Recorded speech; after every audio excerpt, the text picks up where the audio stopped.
Bu yil Xudo xohlasa, enajonimda umra haj safariga jo'natamiz deb niyat qildik. Kuz oyida, oktyabr, noyabrlarda salqin tushib qoladi. Davolanishini boshladi. Oyog'ida tuzi bor ekan, grijasi bor ekan. Igna bilan davolatyapti. Endi natijasini Xudo xohlasa yaxshi bo'lsin. Sanatoriyadan uncha ko'nglim to'lmagan edi. Ba'zilar yaxshi bo'lmaydi u sanatoriya deganiga ikkilandim, lekin enamning o'zi xohladi. Xudo xohlasa tuzalib ketsin. Yana haj safariga borayotganda 5 kun sanatoriyaga yotqizaman, kuch ukol oldiraman, yana bir dam olib, chiroyli bo'lib, haj safarida charchab qolmaydigan bo'lib nima qilib chiqadi.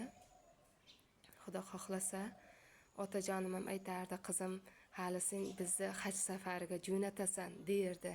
Keyin ha derdim, lekin otajonimga nasib qilmadi. Koshki endi hamma narsa Allohdan ekan, Allohga ham ko'p shak keltirmay, Xudo xohlasa onajonim haj safariga borganda otamni ham haj qiladi. Shunday nimalari bor ekan.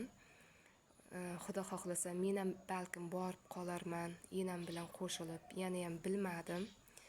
Shu kuch borida, kuch-quvvat borida borish kerak ekan. Yanagi yil ishimni bitkazib olay demaslik kerak ekan.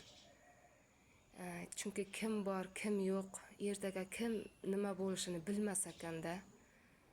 Shu otam ketgandan beri nima qilib qolganman? Issig'ida bo'lish kerak ekan. Shu nima niyat qildim, shu joyida issig'ida qilish kerak ekan.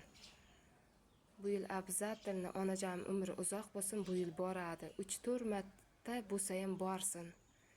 Kuchim boricha jo'natamiz. Kimda kim haj safariga borishni niyat qilgan bo'lsa, ich-ichidan ilohim niyatiga yetsin. Lekin enam shunchalik orzu qildi, ich-ichidan Allohim qabul qilgan bo'lsin niyatini. Xudo xohlasa.